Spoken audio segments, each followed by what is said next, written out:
Muling pinasali natin sa Senador City Mayor Rodrigo Duterte ng mga panya sa Albay. Kasama ng co-escudero tandem si Albay Governor Joey Salceda na una lang tumala sa Liberal Party. Nagpapatrol, Jeff Canoy.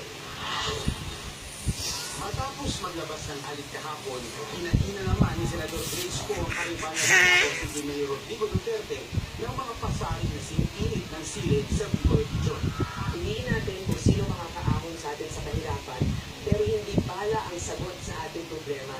Magsisisi po tayo dahil napagdaanan natin yan. Sabi ng ilang analyst, si Poe na lang ang humahadla sa inaasahang panalo ni Duterte. Patay na hindi silang ayunan ng senadora. Hindi naman siguro patas makatulungan